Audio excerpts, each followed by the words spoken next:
Okay, you had your chance, John, to get your... I think, Mr. I know, President, but this item, you had an opportunity to come to the board and make your pitch, and we're not going to have a debate between ourselves and the folks in the audience. I think that you need to realize that every decision we make, no matter how small you think it is, costs somebody some time, costs somebody some money. In the case of Pacifica High School, we moved ahead full bore, had everything ready to go, and then some conditions came along that we had to stop. And we had to come back and spend almost $500,000 to revise our plans to build that high school. And I still come back to say, currently right now, we're working on some things. I was going to have Mr. Winton explain to you what's taking place. And I think if all the board has had their say, well, then we'll call on Mr. Winton to kind of tell us what's taking place between land for Oxnard and the land that we already have the land, but what's taking place financially in our district. We are moving forward with the acquisition of the land in Oxnard. We're also moving forward with a new analysis of student enrollments to get an idea of the size of schools we need and where. I think that's really the first step, and we are moving ahead full speed on that. So that's the first step, in my opinion, of what we need to do. We are looking at funding sources. The state's cut off the matching funds for new school construction, but we're looking at alternative funding sources. So I think that we're doing as much as we can in the direction that you want to go that can be done right now. Where that will lead to in the long run, I'm not sure, or when, but we have not stopped this process. It continues.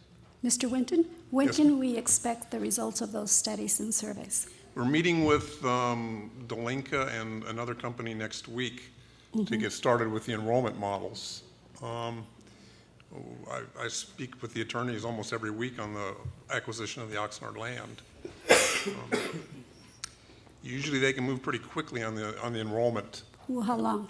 A week, 2 weeks, a Oh, month? no, it'll be longer than that. 2 months? Probably within that time. It depends on, I can't speak for them, but Okay, well, what's to stop us from establishing a planning committee, beginning the establishment of a planning committee, select the members, select a meeting site. We pay staff, so start selecting staff to sit on that committee. I know when it was done before, it was Judy Warner that chaired or staffed that committee in Camarillo. So we have Mrs. Mutz. I don't understand what the holdup is. Why don't you go in and talk to Mr. Winton No, and get a because I better already handle on it? have- I We've have- also had an attorney, Mr. Griffin, that called you and spoke very extensively to you as to what some of our problems were. And apparently he didn't make any impression. Because but, what I called him about was what recourses did I have if an agenda item of mine was not placed on the current agenda, and he gave me my options. And I have others, and I will follow them, because you know what? I'm not going to spend the rest of my term being shut down by the 3 or 4 of you. I just won't. And if this is what I have to do, this is what I will do. Okay. All right, we'll move on to the next item, superintendent's report. We have a report on Oxnard High School for the